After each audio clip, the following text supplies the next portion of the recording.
Members, the rights of employees by and through a labor organization to bargain collectively shall not be denied or abridged.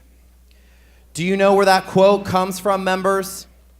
Article 1, Section 6 of the Florida Constitution, which we all swore to uphold. We took an oath. And yet here we are with the union-busting House Bill 25. We in the back rows call it union busting because we have to call a spade a spade. When I asked the sponsor for data to tell us which of the unions around the state of Florida would be impacted by this bill, he said he didn't have the data, but I don't think that we need it. All 116 members of this House who are currently serving, we already know who's going to be dramatically impacted by this bill. It's FEA, the teachers union, AFSCME, our government employees, and probably a few others. But who cares?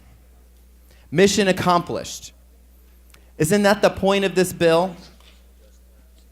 Aren't they the real targets? This bill is certainly not conservative because the irony is that this bill grows government. We're spending close to $400,000 in taxpayer money to implement the bureaucracy of this bill. The sponsor says that this bill would potentially risk labor unrest for public safety unions like police and fire, so they're exempt. But if the bill creates unrest for teachers, perfect, another mission accomplished.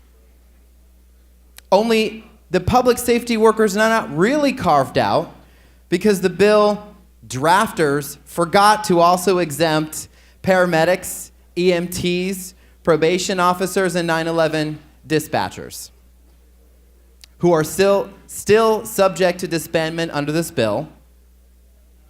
This proposal is overtly anti-worker. How do we know this? Well, first, it's enthusiastically supported by the Florida Chamber, who has never had the best interest of working people at heart. Their main interest has always been shareholder wealth. It's enriching the 1% and maintaining the status quo, which of course means a disappearing middle class due to massive amounts of income inequality and wage stagnation, which we continue to see from their trickle-down economic policies. And all of this becomes worse. It becomes worse, members, without our unions.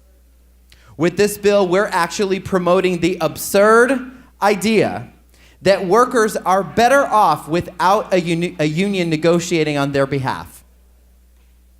Are we serious? Do we really think that workers are better off without a union negotiating on their behalf?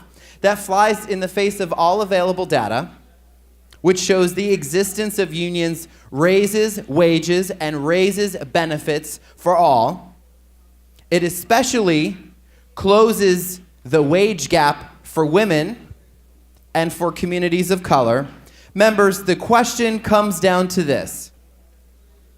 Do we care about the Constitution or don't we? Do we care about workers' rights or don't we? Well, members, I will enthusiastically stand proud to be counted amongst those who do support the Constitution and who do support the rights of workers to have their constitutional protected right to collective bargaining. And I need you to join me with your no vote against House Bill 25. Thank you, members.